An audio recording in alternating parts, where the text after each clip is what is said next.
Les députés Rassemblement National du Nord. Bienvenue ce matin sur Europe 1. Bonjour Sébastien Chenu. Bonjour. Pouvoir d'achat, emploi, retraite, immigration, sur tous ces sujets d'importance, Emmanuel Macron s'est voulu pédagogue et offensif hier, même si vous n'êtes pas d'accord sur le fond. Est-ce que vous y avez vu malgré tout un cap, un sens? J'ai vu un manager du déclin. Emmanuel Macron est le manager du déclin sur l'ensemble des sujets que vous venez d'évoquer.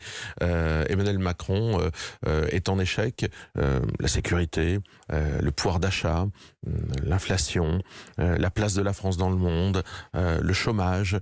Emmanuel Macron est en échec. Il est incapable de remettre de l'ordre dans notre pays, désordre qu'il a lui-même créé.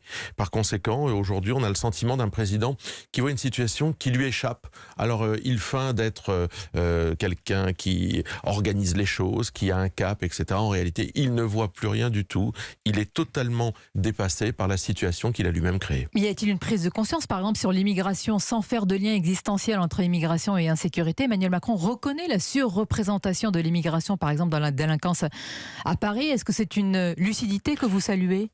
Totalement hallucinant. Le président de la République reconnaît qu'il y a effectivement une part excessivement importante de l'immigration dans l'insécurité à Paris, et à côté nous dit mais je ne reconnais pas le lien entre immigration et insécurité. Totalement schizophrène. Ce président de la République n'a donc aucun cap, ou alors c'est la limite du en même temps. C'est-à-dire qu'en même temps il considère qu'il y a beaucoup d'étrangers qui commettent des infractions, et en même temps il considère que pourtant il n'y a pas de lien entre le fait d'être étranger et délinquant. Tout ça n'a aucun sens. Le président de la République n'y voit plus rien, n'y comprend plus rien, est totalement déconnecté du pays réel, et je pense que malheureusement ce sont les Français qui au quotidien payent le prix de cette déconnexion. Pourtant il maintient ses objectifs, et notamment le slogan, le but de 100% de... Les gestes qu'il fait, la politique qu'il mène est à l'opposé des discours qu'il a, ces discours du perpétuel en même temps. Quand il nous dit qu'il veut répartir des migrants ou des immigrés dans les campagnes, je pense qu'il n'est plus dans la réalité. Je pense qu'il ne comprend pas que notre pays est un pays d'équilibre, que nous ne pouvons plus accueillir.